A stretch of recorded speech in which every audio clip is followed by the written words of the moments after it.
Welcome to livingpianos.com. I'm Robert Estrin.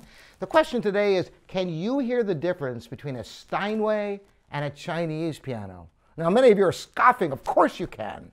Well, it's amazing. You know, they did studies, for example, on wines. And wines, when you think that they're an expensive bottle of wine, you're always going to choose that as being a better wine.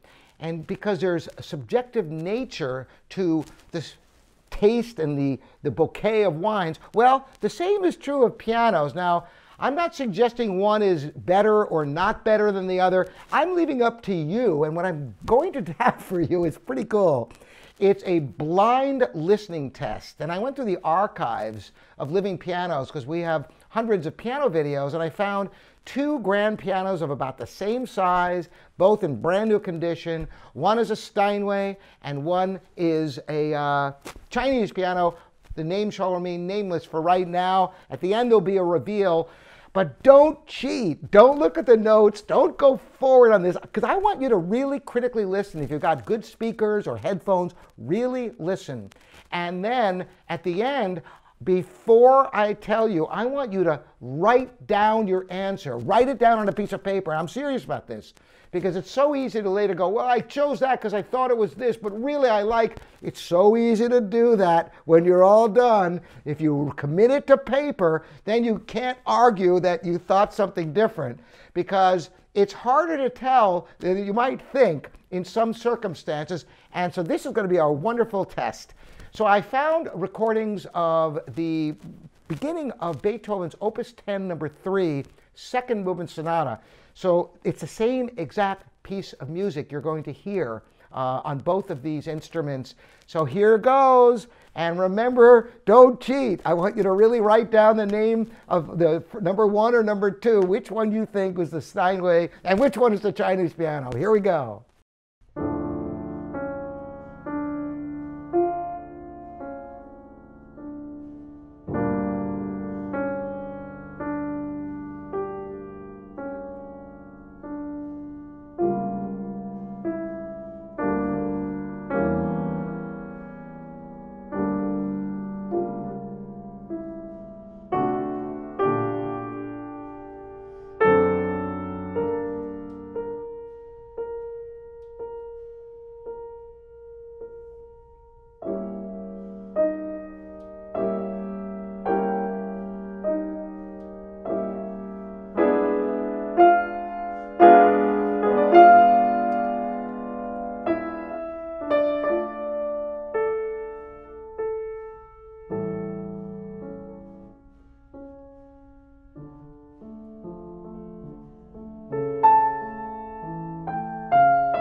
So that was interesting listening experience. I bet many of you have very definite ideas, and some of you may be wondering which one is which. Well, first of all, let me tell you what these pianos are, and then I'll tell you which one was first and which one was second. The Steinway is a 2010 Model O, which is right around 510, in brand new condition. I mean, barely played. The Chinese piano is also 5 10 inch, 2017 Hailun Model 178. That's right. So which one was which? Have you written it down on paper? I'm serious about this because it's easy to cheat yourself because you don't want to be wrong here, do you? Because there's a drastic price difference. You could buy several of those Hailuns for the price of the Steinway. So which one is which? The first performance you heard was the Steinway, and the second performance was the Hailun. I don't know how many of you are shocked and how many of you feel confident that you got it right. But if you got it wrong, there's no right or wrong because every piano has something to offer. Not only that, but every piano is unique. If you played several brand new Steinway Model O's in the showroom, each one has a unique character of sound, as do the Hailuns. All pianos are made of wood and are highly crafted. Now, I will tell you that there was a slight difference in these two performances in that the first one was made later on in my studio, which I had a much higher end microphones. I had a pair of Neumann recording the Steinway, and I only had a pair of Audio-Technica 4033s, which are pretty inexpensive large diaphragm condensers on the Hailun. So it was in different rooms, different microphones, so it wasn't totally scientific here. So the Hailun didn't have the benefit of those, multi-$1,000s worth of microphones. But nevertheless, you can get some idea, but the fact that it was the same piece, I thought made it interesting. And it was an interesting playing experience, and I can hear what I went for and what came out on these, but I'm more interested in what you heard. And be honest in the comments. I'm really interested. Here at livingpianos.com, we have a blog that you're welcome to join, as well as YouTube, and we'll see how this comes out for you. Thanks again for joining me, and share this with your friends and see if they get it right or not. I'm very interested in how everybody responds to this. We'll see you next time. Again, I'm Robert Estrin here at your online piano resource, livingpianos.com.